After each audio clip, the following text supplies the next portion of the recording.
Hey guys, Sturge here, and today I'm going to be showing the best trophy push and attack strategy for every Town Hall level so you can reach Champion League for the 2000 gems from the All-Star achievement, or reach Legend League so you can have a good placement in the new trophy system when it releases in October. Each attack strategy will be shown against at least one Town Hall above the one that is attacking, since as you push higher through the leagues, most of the bases you'll find won't be at your Town Hall level. Starting with the low Town Halls, I'll be combining Town Hall 9, Town Hall 10, and Town Hall 11 into one since they all have the same attack strategy. The army to use is the Queen Charge Dragon attack strategy, which will allow you to get 2 stars on every base even if it's 3 Town Halls above yours. I'll be showing the army as a Town Hall 9 since it is the hardest one out of the 3 Town Halls, but I will show different ways to use this at Town Hall 10 and Town Hall 11 after this first attack. The first thing to look for before your attack starts is to tap on the Clan Castle to check if there aren't any Clan Castle troops inside of there, and for this one there is. Now you want to attack with your queen from the closest side to the Town Hall, which is on the left side for this base, but before you do that you do want to get some extra percentage by dropping your archers and minions around the base, taking down the buildings on the outside while making sure that they are out of range of any defenses. And once that's done, you can start your queen charge by dropping the queen first, then 1 balloon and all of your healers. Dropping 1 baby dragon on each side of the queen will help take out the outside buildings to path her into the base. And before dropping your wall breakers, make sure that the defenses around the wall you want to target are distracted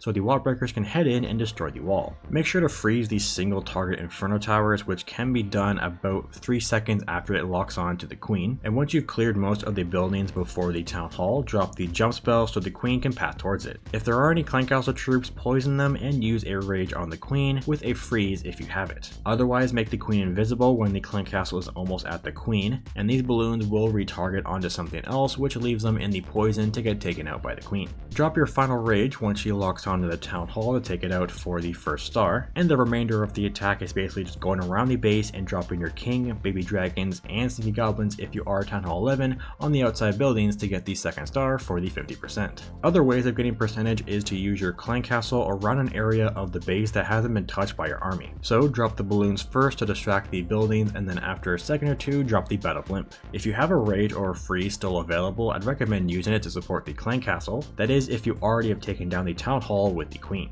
And if you are Town Hall 11 and have the fireball, find another area of the base to use your warden and balloons and use the ability to take out a good chunk of the base. Onto the Town Hall 12 army, it is the Super Witch Smash attack strategy with the fireball on the warden. Start off by looking for a corner of the base that has a good amount of defenses that can be taken out by your fireball, and for this base the left side has a bunch. So drop the warden with 1 balloon to test for seeking air mines and all of your healers. Figure out which defense you want to hit with your fireball, and with your invisibility spells make the defenses in front of that building invisible. Then use the warden's ability to take out most of the compartment. This is when you will want to use your 2 earthquake spells on the buildings you just fireball to take out any remaining buildings like the Eagle Artillery or the scatter shots, but since we don't need them over here, I decided to use them to damage buildings in the back end of the base later on in the attack. Once that's done, head over to the other side of the base and drop the king with the 2 ice golems and the siege barrack, while also making sure to wall break into the compartment. For this base there was a Clan Castle at the edge of the base, so I poisoned it so the wizards from the siege barrack could take them out. And while all that works over there, I dropped the 3 super witches and the queen at the edge of the warden's circle to lure him over to the witches. Make sure to wall break into the base and use the final balloon to test for any more seeking air mines. Use the king's ability when he gets close to the center of the base to open up with his earthquake boots, and use the jump spell at the back end of the base and rage through the center. Use the skeleton spell on any single target inferno tower to distract it while the witches make their way over to it. And I did use the queen's ability here at the end of the attack, but you would want to use it in the middle of the base, taking down the Town Hall. Doing all of this should get you the 3 stars against Town Hall 13s. The Town Hall 13 army is a personal favorite, which is the Icy Witch Bat attack strategy.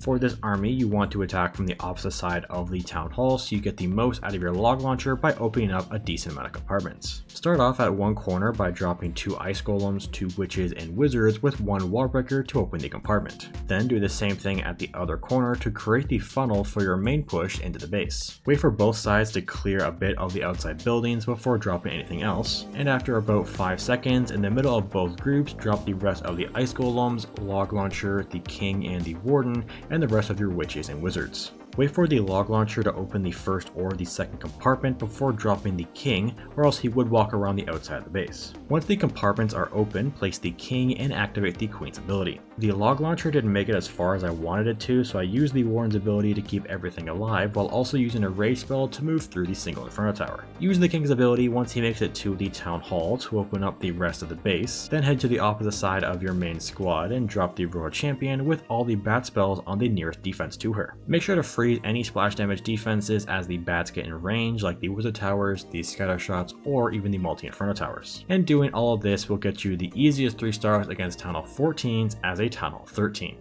Moving on to the Town Hall 14 army, which is the Mass Super Barbarian attack strategy, and my Town Hall 14 doesn't have pets unlocked, so I will be basically attacking as a Town Hall 13 in this example. Things to look for before starting your attack are obviously Clan Castle troops, but what type of spell tower is active on the base. And poison is the most deadly for this attack because you are using super wizards in the Clan Castle and don't want them to get taken down by the poison. But luckily for this base, the poison tower is close to the outside. And you are starting with your Lava Hound and Battle Blimp, but you need to figure out where the air defenses are located and how the air sweepers are pointing so you can avoid those. Once that's done, place the Lava Hound and the Battle Blimp so the Town Hall is lined up with the air defense that the Lava Hound is pathing to. Use the Ice Block spell as the Lava Hound reaches the air defense to soak up any damage from the surrounding defenses so the Blimp can make it to the Town Hall. Drop an invisibility spell where you plan on releasing the Blimp. Once it drops, wait for the wall breakers to explode, then drop another invis with the clone spells and the rage spell. Then continue to drop the invis spells every about 3 seconds so the wizards can take out a good chunk of the base.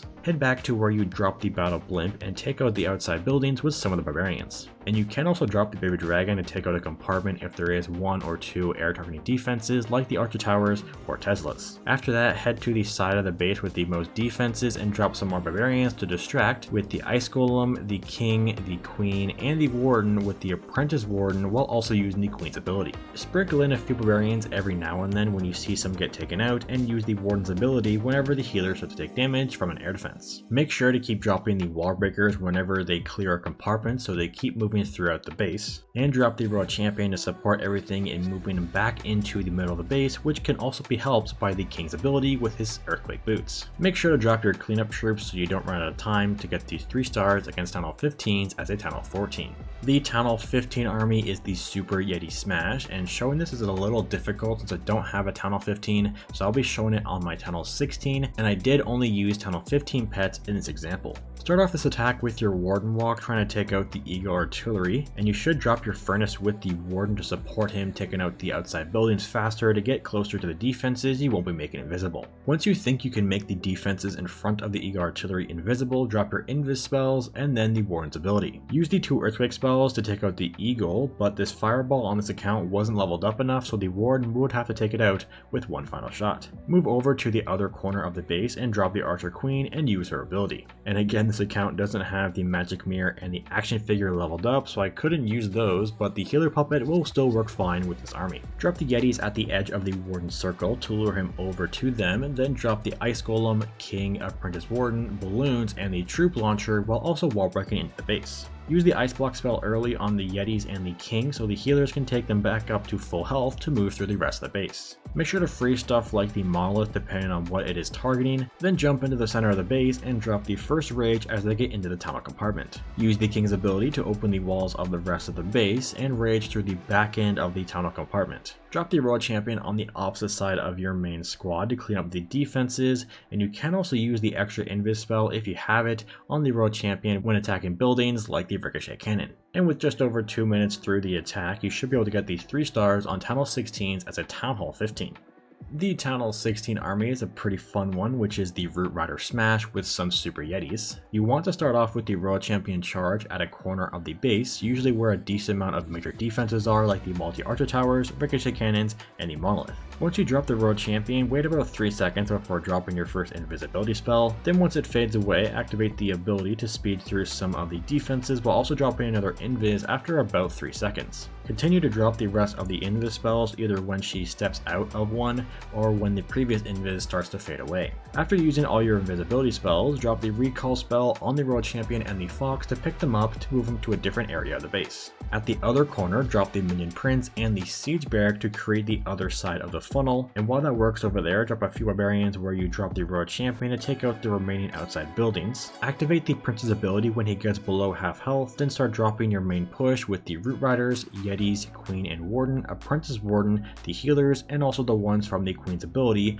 and the 3 balloons to move ahead of the healers to activate any second air mines. Use the warden's ability to keep the balloons alive and to get the root riders back up to full health. Then drop the first rage as they get into the tunnel compartment to take out the center of the base, and drop the second one at the back end of the town hall while also making sure to freeze defenses like the multi-archer towers or the single inferno towers. And if everything goes to plan, you should be able to clean up the rest of the base for the 3 stars on Tunnel 17s at the Tunnel 16. And finally onto the Tunnel 17 army, which is the Mass Dragon attack strategy, and I've been using this army since the release of Tunnel 17, so it is pretty good, but this army can go completely wrong if you mess up the royal champion charge, but you want to start off by looking for a somewhat easy way to the town hall to take it out, and for this one it's at the bottom, so I drop her there and wait about 3 seconds before dropping the first invisibility spell. After that spell fades away, activate the champion's ability to speed through some of the defenses while also dropping another invis after about 3 seconds. Continue to drop the invis spells either when she steps out of one or when the previous spell fades away. Also drop the rage spell when the champion gets to the town hall or a big chunk of defenses to take him out. With all 10 invisibility spells, I was able to take out this much of the base with just the royal champion. And if you see an invis tower on the base, you can use the queen's ability with the giant arrow to activate it by damaging some of the surrounding buildings. She will also create pathing for your main squad of dragons at the other side of the base. Once you drop everything, you want to use the warden's ability early to make sure the balloons from your army stay alive for as long as possible while the dragons clear the outside buildings. Use the minion prince's ability when he is lined up with a bunch of defenses, and use the free spells around splash damage defenses like the multi-archer towers and the scatter shots to take out the rest of the base for the 3 stars. Hopefully this video was helpful for you, and if you'd like to see some more attack strategies when the new trophy system releases next month, make sure to subscribe. Thank you for watching, and I'll see you in the next one. Peace out.